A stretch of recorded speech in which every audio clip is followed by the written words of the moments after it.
राष्ट्रवादी काँग्रेस पक्षाच्या राष्ट्रीय अध्यक्षा या महाराष्ट्राच्या पहिल्या महिला उपमुख्यमंत्री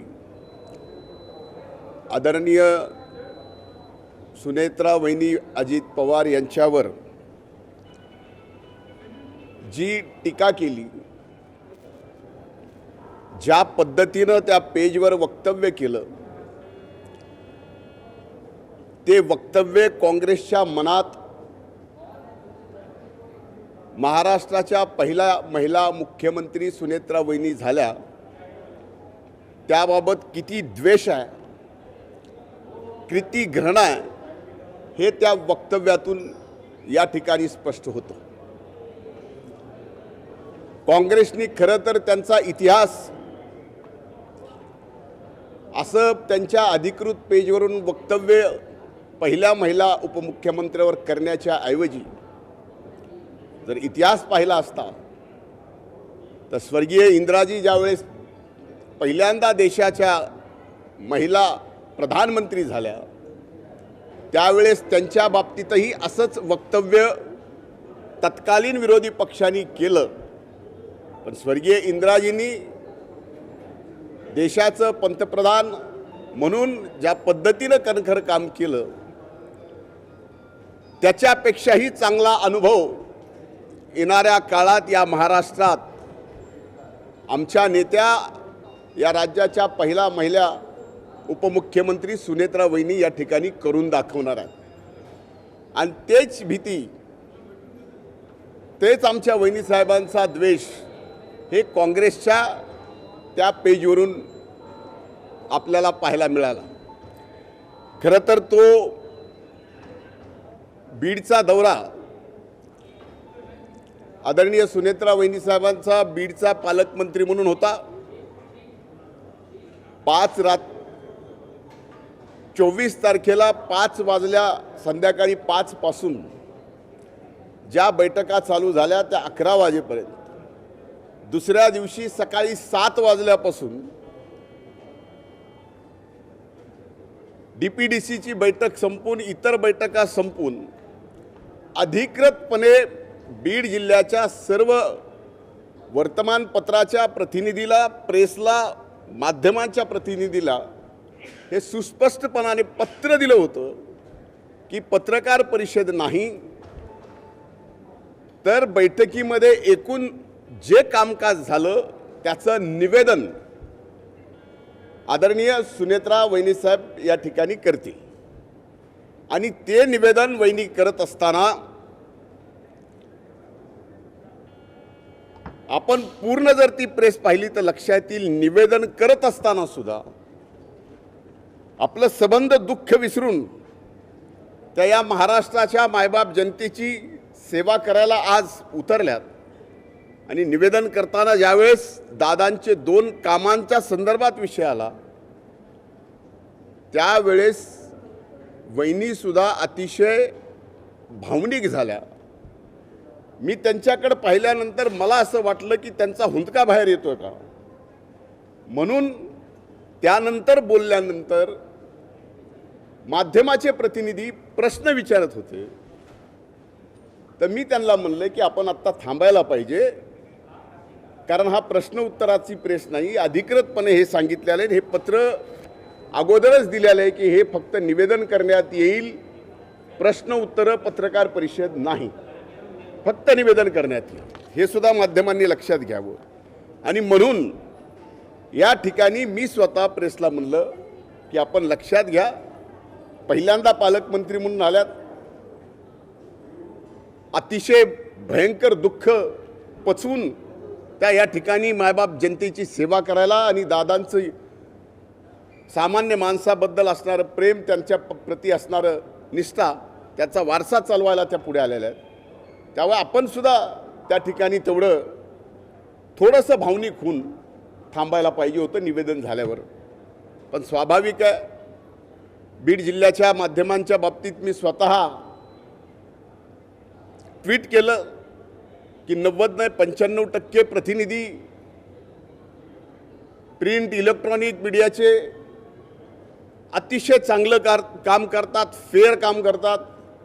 पण काही मंडळींना मात्र बीड जिल्ह्याचं वातावरण सहजासहजी निवडू द्यायचं नाही. जातीपातीचं ज्या पद्धतीचं राजकारण चालू ठेवायचं आहे त्याच्यासाठी ते तुझबरही त्यांचे प्रयत्न कमी पडू देत नाहीत. हे मी गेली 4 दिवस माझ्याच बाबतीत माध्यमांवर एकदा हे एकदा ते. आता चमत्काराचा विषय झाला, ते जर भाषण तुम्ही पूर्ण ऐकलं असेल तर तो चमत्कार माझ्या तब्येतीच्या बाबतीत होता, राजकारणाच्या बाबतीत नव्हता. दुसरा विषय शेतकऱ्यांच्या बाबतीत, तो शेतकरी वहिनीसाहेब समोर असताना अतिशय जोरात असं समोरून बोलत होता. तर मी म्हटलं शांतपणाने सांगा तर वहिनीसाहेबाच्या लक्षात येईल. एवढंच बोललो की माध्यमांनी चालवलं की शेतकऱ्याला मी दाद दिला. आता वहिनीसाहेबांचा या ठिकाणी प्रश्न विचारला, हा प्रश्न उत्तराची प्रेस नसताना विचारला, त्यावेळेस मी म्हणलं आता थांबा, प्रेस संपली, कारण फक्त निवेदन करायचं एवढंच जर अधिकृत सांगितलेलं असताना मी थांबा म्हणलं तर ही चूक होत नाही. तर इथं धनंजय मुंडेची हुकुमशाही. अरे मी 2.5 वर्ष झालं एक ब्र शब्द ना माध्यमांवर बोलतोय ना तुमच्या समोर येतोय. तुम्ही किती मागं लागलात तरी मी बोलत नाही. आज मी कुठल्या तिथं मंत्रिपदावर नाही, मी फक्त आमदार आहे, तरीसुद्धा आमदार म्हणून मी हुकुमशाह आहे. म्हणजे एखाद्याचा द्वेष किती करावा, म्हणजे काँग्रेस ज्या पद्धतीनं द्वेष वहिनीसाहेबांवर करते आणि बीड जिल्ह्यातले ठराविक काही जण ज्या पद्धतीनं माझा द्वेष करतायत, हे खरंच लोकशाहीमध्ये आम्ही मायबाप जनतेला आपलं मायबाप म्हणून जी काही सेवा करत आलो आहे, माझ्यासारख्या व्यक्तीनं 35 वर्ष टाचा घासला, तो त्यावेळेस आम्ही इथं पोचलो आहे. पण फक्त समाज घटकातल्या एका व्यक्तीला पूर्णपणानं टार्गेट करायचं, ते एक दिवस नाही, मागं 252 दिवस मीडिया ट्रायल झालं, आत्तासुद्धा तेच चाललं आहे. म्हणून माझी विनंती आहे आपल्या सर्वांना की या आमच्या भाषणाचं पूर्णपणे तुम्ही सार काढा आणि त्यातून काय तर्क काढायचे त्या तर्कावर बोला, कट करून नाही, तर्कावर बोला. माझ्या एखाद्या वाक्यावर तुम्हाला आणखीनही टीका करण्यासाठी वाव मिळू शकतो ते काढा आणि त्यावर तुम्ही बोला. आणि माझी या ठिकाणी काँग्रेसला, जी की पूर्णपणानं बुडालेली आहे, त्या काँग्रेसला सांगायचं आहे की आपण ज्या स्वतःच्या अधिकृत पेजवर आमच्या वहिनींवर टीका केली, इथून पुढे अशी टीका करत असताना आपण स्वतःकडे सुद्धा बघा.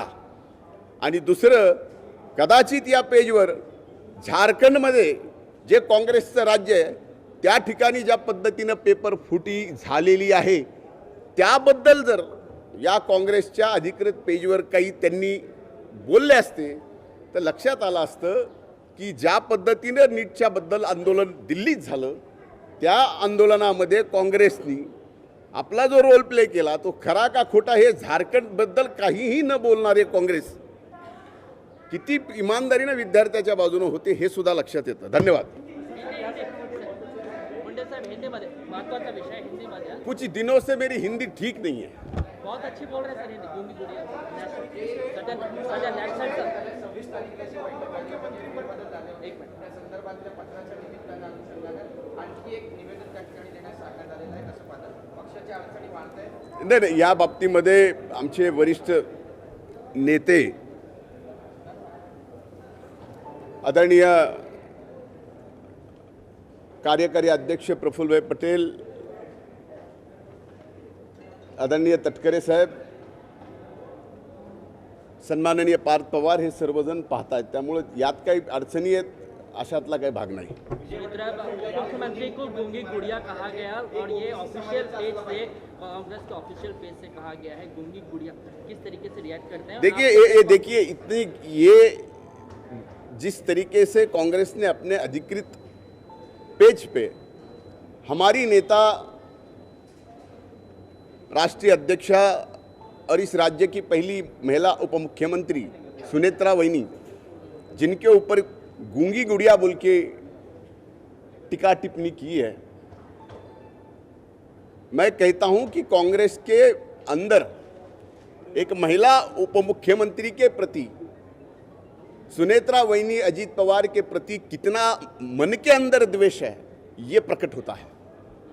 आज कुछ दिन नहीं हुए उनको उप मुख्यमंत्री बने हुए, ऐसे प्रसंग में वो उप मुख्यमंत्री बनी है जब अजीत दादा अपने में से जाने के बाद वो सारा दुख झेल के आज उप मुख्यमंत्री बन के वो महाराष्ट्र की जनता की सेवा करने में लगी है।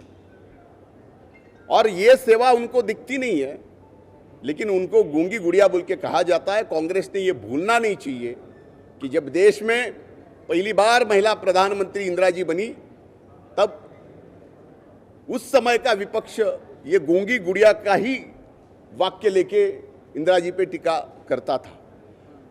उस समय उन्होंने भी, इंदिरा जी ने बता दिया इस देश को कि वो कितना अच्छा महिला प्रधानमंत्री बोल के काम कर सकती है। आने वाले समय में ये कांग्रेस भी देखेगी और जो हमारा द्वेष करने वाले ये भी देखेंगे कि ये सारा दुख झेलते हुए भी हमारी महाराष्ट्र की पहली उप मुख्यमंत्री नेता सुनेत्रा वहिनी उससे भी अच्छा काम करके इस महाराष्ट्र की जनता को बताएगी। यही मेरा आज कहना है।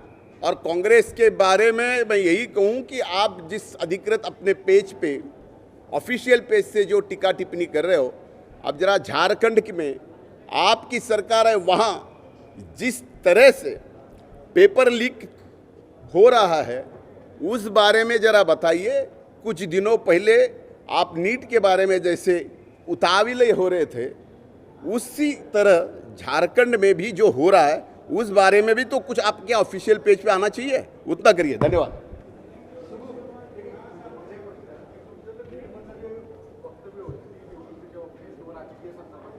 निवृत्तीचं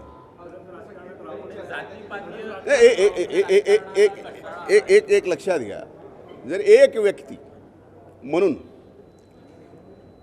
252 दिवस आजही काहीही दिसत नाही, सर्वांना एकच व्यक्ती दिसतो, त्या व्यक्तीला मी समाजकारणात आहे, राजकारणात आहे, माझ्यावर त्या बाबतीतले द्वेष काढून काहीही टीका करावी मला मान्य आहे,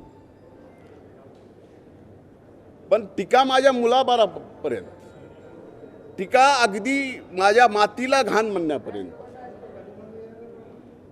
ज्या मातीत मी लहानाचा मोठा झालो त्या परळीला, त्या जिल्ह्याला बदनाम करायचं, अरे मला तुम्ही करताय ठीक आहे, पण माझ्यावर सुद्धा बदनामी करत असताना कुठल्या प्रकारची, आता मी चमत्कार म्हणलं तर त्या भाषणात म्हणलं की आता काहीतरी चमत्कार करावा लागेल का, तर अनेक दिवस झालं मला म्हणतायत की तुझी तब्येत बरोबर नाही, लक्ष ठेव, ही खरी गोष्ट आहे, मधल्या काळात माझी तब्येत ठीक नव्हती, म्हणून मी म्हणलं की आता दाखवायची, चमत्कार दाखवायची वेळ आली आहे की एखादी सभा अशी घ्यावी आणि आपण चमत्कार दाखवावा आणि आपलं शर्ट न बोलता शर्ट काढून आपली तब्येत दाखवावी, हा सार माझ्या भाषणाचा होता। पण त्यात टीका काय केली, झालं काय, विपर्यास केला, काय चमत्कार करणार, आता धनंजय काय करणार, आता जय महाराष्ट्र करणार का, काय करणार, अरे काय आहे, एखाद्या माणसाने जगावं की मरावं, तुम्हाला चांगलं वाटतंय, माध्यमांना दाखवायला चांगलं वाटतंय, TRP वाढतंय म्हणून एखाद्या व्यक्तीच्या, माझ्यासारख्या संवेदनशील व्यक्ती, माझ्यासारखा, मला माहीत नाही की माझ्यासारखे इतके अतिसंवेदनशील व्यक्ती समाजकारणात, राजकारणात आहेत का नाही, असतीलही, पण ह्या गोष्टी सहनशक्तीच्या बाहेर किती दिवस सहन करावं। अरे आज 350 दिवस झालं मीडिया तुम्ही ट्रायल करताय, मला एकट्यालाच टार्गेट करताय, खाली नेतेही माझ्यावरच टार्गेट करतायत, अरे माझी काय भीती आहे, मी इत्तू सायम आहे, इत्तू सायम आहे, क्या आहे मेरा, म्हणून मला संपवण्याचा ज्या पद्धतीने प्रयत्न केला जातोय त्याच्यासाठी जातीपातीचं राजकारण जे केलं जातंय आणि एकाच समाज घटकाला या ठिकाणी बदनाम करून त्या ठिकाणी जे केले जाते ते माझ्यासारख्यांनी आजपर्यंत जीवनात कधी जात पात धर्म न पाळता, कधी अंगाला शिव पण दिलं नाही, न पाळता काम करणाऱ्या व्यक्तीला जर असं मी जातीचं करतोय, मी फलानं करतोय, हे जे चाललंय, त्यामुळे मी उद्विग्न होऊन माझ्या मनातलं बोललो की अशा परिस्थितीत आज जे काही राजकीय सामाजिक परिस्थिती निर्माण झाली त्यात खरंच आपण सूट होतो का, हा विचार माझ्या मनात आला, म्हणून मी ते व्यक्त झालो।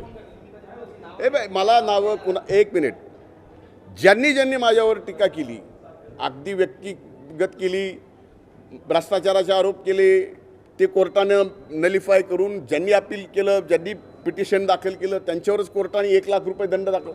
ह्या सगळ्या परिस्थिती तुमच्यासमोर आल्या. मला कुणाच्याही बाबतीत काही बोलायचं नाही.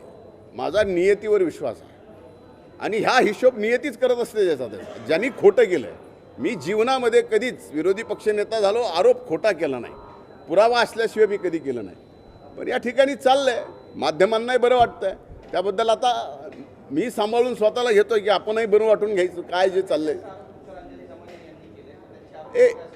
आता तुम्हालाच माहिती की त्यांना 1 लाख रुपयाचा दंड लागला. मी तेच म्हणतोय, हायकोर्टाने माननीय उच्च न्यायालयाने 1 लाख रुपयाचा दंड, त्यांनी जे पिटिशन दाखल केलं त्या बाबतीत हा प्रश्न त्यांना विचारा ना.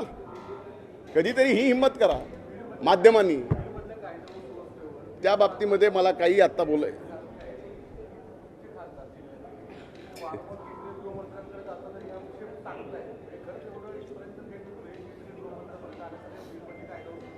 हे बघा, आज या बाबतीत मला काही बोलायचं नाही.